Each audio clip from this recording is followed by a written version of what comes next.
I got involved with bat houses working with Cal and the Pennsylvania Game Commission. Worked with Cal for several years, and eventually Merlin Tuttle asked me, he said, "Hey, I got an opening at BCI. You want to come down and interview?" And I said, "Sure, what the heck?" And so I moved to Austin, worked for BCI in charge of the North American Bat House Research Project. And that was a citizen science project where we were recruiting people to participate in a program and report on their bat houses. They were, we had a nice form, and then we would bring all those responses in and put them in a big spreadsheet and do some quantification and so on. And so it was a really great way to get some really good data on bat houses of all kinds, in all kinds of situations and in all kinds of locations. We had, I think it was upwards of about 2,000 bat houses at one point that we had data from. So it was a very large data set. And from that data set, we were able to find a lot of things. And I'm going to zip through some of this because John just covered a lot of this. You know, bats used to use a lot of natural roosts because that was what was available until humans came around. You saw that one. And people started putting up things, and bats started moving into them. And we said, well, that was pretty cool, but, what are they looking for? Obviously bats are trying to find someplace free of disturbance, free of predators, someplace with some fairly narrow set of temperature and microclimate conditions. And there's turns out there's a lot of those kinds of places out there. And we can make even better things, dams. There's a hibernaculum in this dam in Michigan. So bats, they're fairly, they're pretty smart critters. We all know that, but they're fairly adaptable. They're out there not just rooted to these caves that they were originally using. They're using whatever is available and are taking advantage of it. And so people started putting up bat houses. Now, unfortunately, in this country, a lot of the bat houses were based on some pretty successful bat house designs they were using in Europe. Now, in Europe, they don't have these great big summer colonies of bats. They'll have a couple of bats, maybe, a dozen. And so these smallish bat houses were pretty adequate for those. But we found out that they were pretty inadequate for the bats here in this country. We don't, if you have a bat in a bat house, we don't really consider that a very successful or good bat house. That's just some fluke. Maybe you got some random male bat there that just looking for some place to hang out for a while. But what's really successful is when we get these maternity colonies, like John was saying, when you get a bunch of mothers having pups and rearing their pups all summer long, and you're accommodating that kind of part of their life cycle. So Cal started working with these bat houses, and he was making bat houses out of whatever he had. He had some old wooden ammo boxes. I'm sure he's going to show a lot of pictures of these things. And he'd just modify these and put it up on a building, and bats were moving in. And he started experimenting more and more and more. And so you see some of the early designs. And some of them worked really well, but we started finding out a lot more, showed that picture. By doing some pretty rigid testing. We would take the same exact bat house model, for instance, and would paint it different colors, just to look at the color preference, see what the bats were selecting. We would put it in different orientations. So some got morning sun and some got afternoon sun. We would mount them different heights or on different substrates. And we did a lot of this kind of testing. So you see a lot of side-by-side bat houses. You got front and back bat houses. And we found out, one thing that we found out for sure was that the more options you give the bats, the more the more the bats are going to be able to use the bat house. If you have a very narrow set of conditions in that bat house, well, the bats might be able to use it at some point of the day or at some point of the summer, but they're not going to be using it all the time. So you give the bats more choices. They can adapt. Like John was saying, you get the high ones, so they can move up or down. They can move front to back. They can move side to side. They can move from bat house to bat house even. Terry's going to talk a lot about that later. So what did we find out from this huge, big nationwide study? Well, we kind of boiled it down into 10 points. And we even put a little fact sheet out there that was on the website for a long, long time, the criteria for successful bat houses. One is just the basic design. As John mentioned, taller is better, so the bats can move up or down to adjust their temperature. In the mornings, when it's cooler, they're going to be way up in the top where all that warm air is trapped. In the afternoons, when it warms up, they'll move down where they get a little more ventilation, where it's cooler. But they don't have to abandon the bat house, and that's important. Having wider is better, of course. You're accommodating more bats. And multiple crevices. The single panel bat houses, single chamber bat houses are okay. They're great for scout projects and things like that because they're easy to build, but they don't accommodate as many bats as these multi-chamber bat houses. The bigger is the better. Some kind of landing surface, as John mentioned, and so on, roughened texture, blah, blah, blah, the vents. He went over all that and did a very good job. These features are all important. We want to avoid the window screening, like John said. It shreds, it doesn't last, critters get in there, guano builds up behind it, and it'll actually block the gaps. Bats can get trapped in it. You can put screening on if you have some kind of heavy-duty HDPE screening, like they use in aquaculture or something, and you fasten it on really well with nice stainless steel staples. You know, if you use regular staples, they're going to rust through it from the corrosion from the urine. So you've got to make sure it's secured. The simplest thing, like John was saying, is just roughen the surfaces somehow. And you can see that, you know, when we do all these things, the bats really, really take to these bat houses. And the way this is mounted, it's got a little spacer behind it on the side of a building that bats are even using the crevice behind the bat house itself. So that makes an additional roosting chamber, like John mentioned.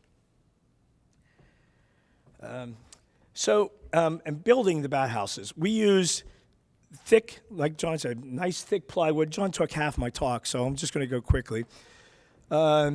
You know, you build this thing pretty solidly. You know, we don't want it to be flimsy for several reasons. One, you want longevity. You want the thing to last when you put it up. But two, it gives it a little more thermal stability. If you're using thinner materials, they're going to heat up and cool off more rapidly. But when we use the thicker woods, you know, that's more insulation. We screw everything together. We never put nails in. In fact, we'll glue stuff before we even screw it to help seal those joints. You want it to be airtight. You don't want it to leak. You want to have that warm air to get up in there and trap. And, you know, most people say, man, you know, aren't the bats going to cook? Well, no, the bats aren't dumb. If it's too hot, they'll just abandon the roost. They're not going to stay there and fry inside the bat house. But you want it warm. Out of the majority of bat houses we looked at, and we looked at ones that were unoccupied, the main reason for failure were bat houses that were either unpainted, painted a very light color, or put up in a shady place where they weren't getting enough sun. We'll get to that in a minute, too. So we caulk all the joints, make sure it's really well sealed, and have some kind of roughened landing surface. If it's a really wide bat house, you're going to have some warpage of the wood, so we'll put wooden spacers in there, just a 3/4 inch spacer to keep the panels from warping. Very simple fix. You don't have to make them go the whole way from bottom to top. You can have them shorter blocks and staggered so the bats can still move sideways. And then we paint them. And like I say, we paint the different colors, different shades, and it depends on basically your latitude and elevation, how much solar exposure you're receiving in the summer. In Pennsylvania, black bat houses work really well. Dark brown bat houses will work well too, but if you painted a light color, it's unlikely to be used unless it's on the side of a building and getting a lot of sun. So, and we paint them with at least 2 coats of paint, again, to seal it and for longevity, to make them last.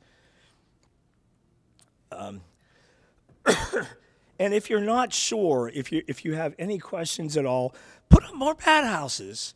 I mean, you're going through that effort. It takes a lot of work to figure out a pole or a building or someplace where you can mount them. If you have the opportunity, put up as many bat houses as you can, because again, that gives bats more choice. One bat house might warm up first in the morning just because of the way the angle of the sun is.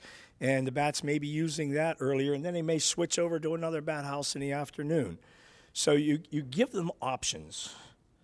The whole thing with bat houses, it's the Goldilocks thing, you know. Some might be too warm, some might be too cool, and some might just be right. And so we want the bats to be able to find that place, that sweet spot where it's just right. And like I said, the sun is important. If you got a shaded bat house, again, no matter how dark it is, it's unlikely that the bats are going to be able to use it the whole time. So we want to have them getting 6 to 8 hours of sun in this part of the world. In Texas, 2 or 3 hours of sun is fine because, it's hot. So and there's ways to keep them cooler if you think they're getting too much sun. You just put a longer roof on, a bigger overhang to give them a little more shade so that top part of the bat house doesn't heat up quite as much. It's still going to be a big solar collector. The hot air is going to hit the bat house and rise to the top, but it might keep it from overheating. And, of course, the vents. Vents are very important, like we were saying. So, if you have a single pole, and that's all you have to mount a bat house, consider putting them back to back. You can even enclose the two sides and make another chamber up in that area between where the pole is, but it gives them lots of chambers, huge wide range of temperatures, and allows these bats to really pick and choose what they want to use. Okay, habitat, of course, can't be discounted. You put up bat houses in the middle of, well, if I put one outside the Hilton here, it's unlikely it's going to get used. There's just no foraging area. There's got to be some place that the bats can go out and feed and drink. And so you've got to have it at least within a quarter mile or so of some open water source, a stream, a river, a pond, a cattle tank, whatever. It helps to have diverse vegetation because diverse vegetation means diverse insects. And diverse insects means a more reliable food supply for the bats, temporally and spatially. So getting putting it in places where you have some open grasslands, some overgrown fields, some shrubbery, some forest, that's great. That's a wonderful place to put a bat house. But you want to make sure that your bat house isn't stuck out in the middle of some open field someplace where the bats have no cover. They like to be able to emerge from the bat house and immediately go to a tree line to avoid predators, owls and things like that. So if they're flying out in the open, they're more susceptible to predation. So, give them some kind of cover that's close, but not too close. So, here's an ideal situation where you got a bat house near a pond, you got some old fields and pastures, you got some shrubbery, some woodlands, you got some changes in elevation even, so, different structure, different diversity. Just like anything with wildlife management, in general, diversity is good. More diversity is better for the wildlife, and same with the bats. You can mount them on a lot of things. Buildings are great. In fact, buildings are some of the best places to mount them because the building itself can act as a big solar collector as hot air hits the side of the building and moves up into the bat house. However, avoid metal buildings. Bats do not like a bat house on a metal building because of the echolocations screwing around with that, with those weird metallic pings coming back at them. Masonry buildings, concrete, brick, things like that, block buildings, those are fine. Wooden buildings are awesome. Don't put them in trees. I see so many people send me bat house pictures and say, hey, I don't know what's wrong with my bat house. No, my bats aren't moving in here. I say, send me a picture. By God, it's mounted in a tree. And I say, well, there's your first problem right there. Second problem is you bought some little tiny Amazon bat house. So, it's no wonder. Third problem is it's unpainted. And that's so typical. The American public, that's what they want to help bats, but they don't have the information. And you guys can help share that information. You know, you got to paint them, and you got to have a bigger bat house. Sorry, I know it costs more, but you're going to have a better chance of getting bats. You know, $30 Amazon bat house really won't cut it. And make sure there's no flight obstructions, okay? You don't want any wires or tree branches or signs or anything in front of the bat house. So you want the bats to have a pretty clear flight path, at least until they hit that cover nearby. Oh, I hope I can still talk tomorrow. You know, old buildings, barns and things are fabulous for putting up bat houses. You can just mount right there. You like our OSHA-approved vertical assistance here. Don't try that at home, right? And make sure that you're mounting them on something that's fairly rigid. You don't want to just put some cheap, you know, 1.5-inch piece of pipe up and try to put a bat house, because it's going to be moving all around, and that can dissuade the bats from using it as well. You know, get something that's fairly rigid. I'm sure Terry has some comments on that later, too. Yeah, and along those lines, Jim, I've had people call me up or email, and there's these posts that they stick in the ground, and they're just pound this post into the ground to, you know, without any cement. The thing is that these bat houses are heavy. Yeah. You get a little bit of wind loading going on up there. You're going to come back in 6 months or a year, and that bat house is going to be falling over. Yeah, so it really needs to be set in cement. Rain will soften the soil, and the bat house will sway, and eventually it's leaning 45 degrees or whatever. But you don't need a Titanic post because, I mean, trees sway, so the bats are expecting for it to move somewhat. Exactly. And, you know, we've been creative with, I've put bat houses on the side of a big concrete water tank, and bat houses, we mounted these on this old windmill because that's what there was. This is in the South Texas scrublands. There aren't any trees higher than about 15 feet, and that includes the foliage. So, you know, this is the highest thing on the landscape, so that's what we use, and it's solid and it worked great. Okay.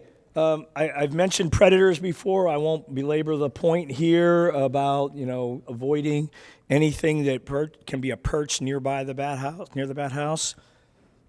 And you do have things like raccoons and snakes and so on climbing up your bat house. So it's often a good idea to put a predator guard of some type on your pole.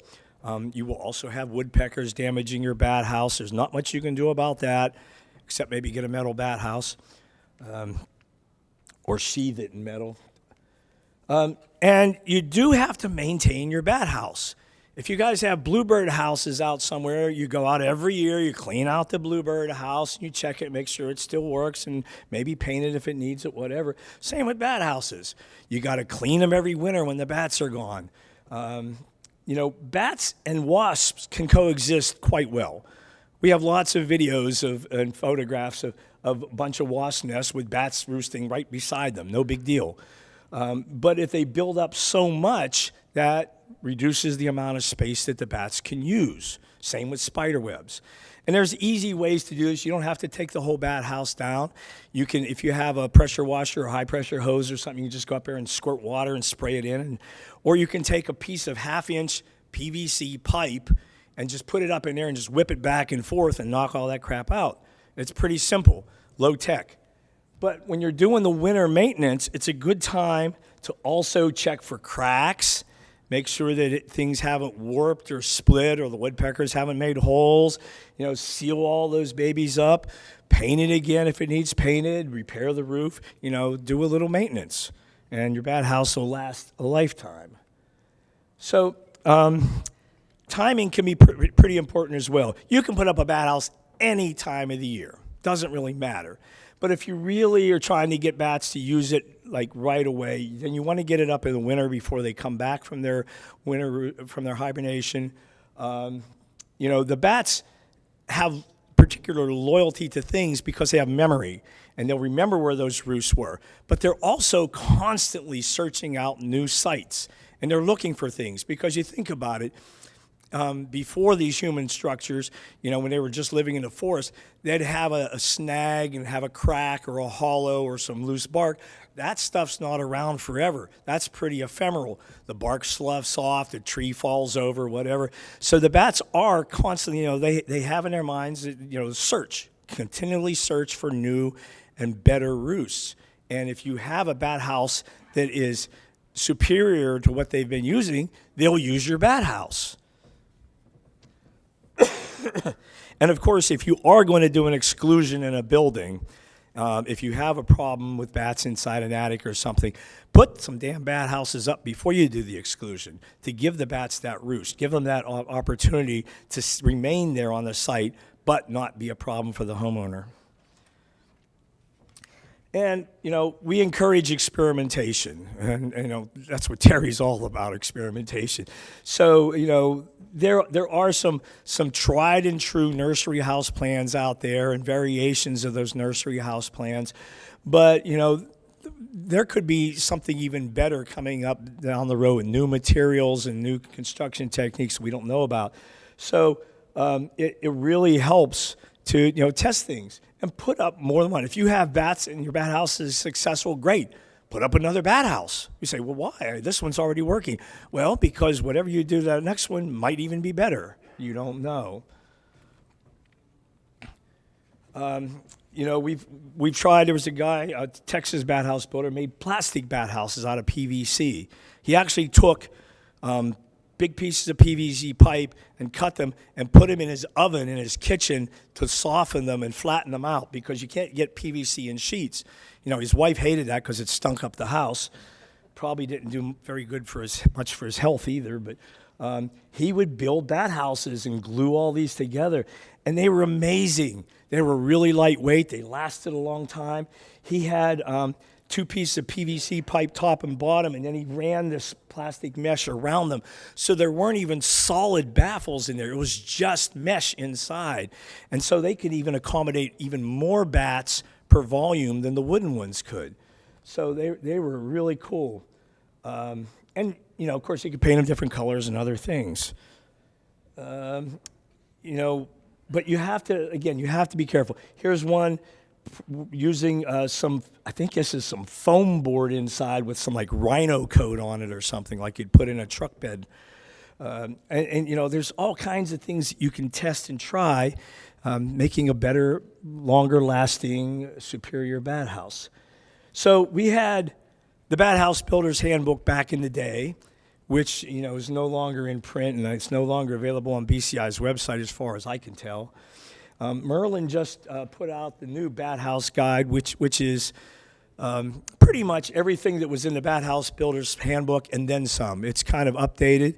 It's got some really cool experimental stuff in the back of the book. There's a little appendix showing some really creative things that people are doing. And that's an excellent book. It's available, and I think Speleo Books has it. I have one copy with me. More.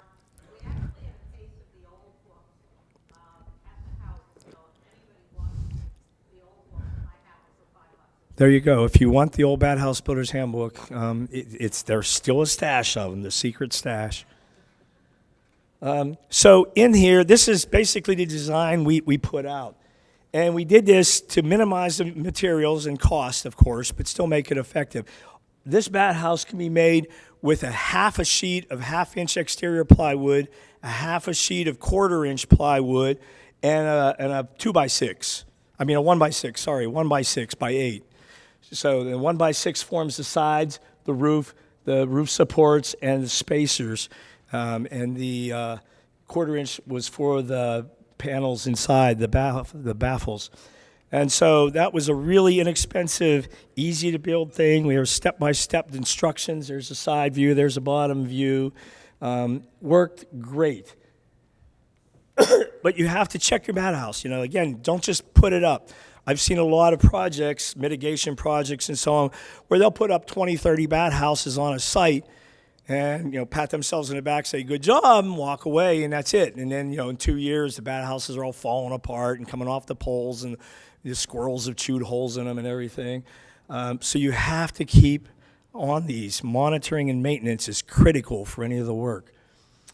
because you'll end up with bat houses that look like that, and that's not good for bats. Again, be innovative with your placement. Just make sure that you're getting the sun and getting the heat and so on. Like I said, the more bat houses and the more diverse bat houses, the better. John briefly touched on the big bat condos. This is one we built in Texas. They had a couple of thousand free-tailed bats roosting in an old building in the downtown of this little South Texas town. And I built this big, it's not quite finished, this is in progress, big bat condo there. They have since, it was right near the building. They didn't want it there long term, and so they actually moved it. They moved it about 100 yards to a little park area instead of in the middle of this parking lot. And it worked, and the bats were still there. I went there this last spring and took pictures, and the bats are still using it, so it's fantastic. Bottom line, happy bat houses make happy bats. That's it for me. Any questions for Jim? Any questions for Jim? Jim will be here all week. Yeah.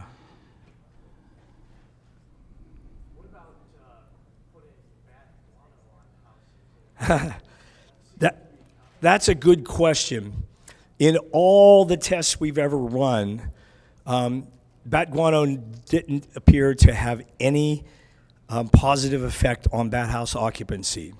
In fact, there was some evidence that it actually had a negative effect because bats coming in would think that the bat house is already occupied and would avoid it. So we don't recommend it. Now, we've had a lot of people talking about, well, how aging your bat house. Because, you're using caulking and paint and so on, and there might be some volatile compounds that are degassing from that. And that's fine. Build your bat house, set it outside in the sun and rain for a couple of days or a couple of weeks or whatever. I've had people, shovel compost into their bat house and then dump it out and do, crazy things like that.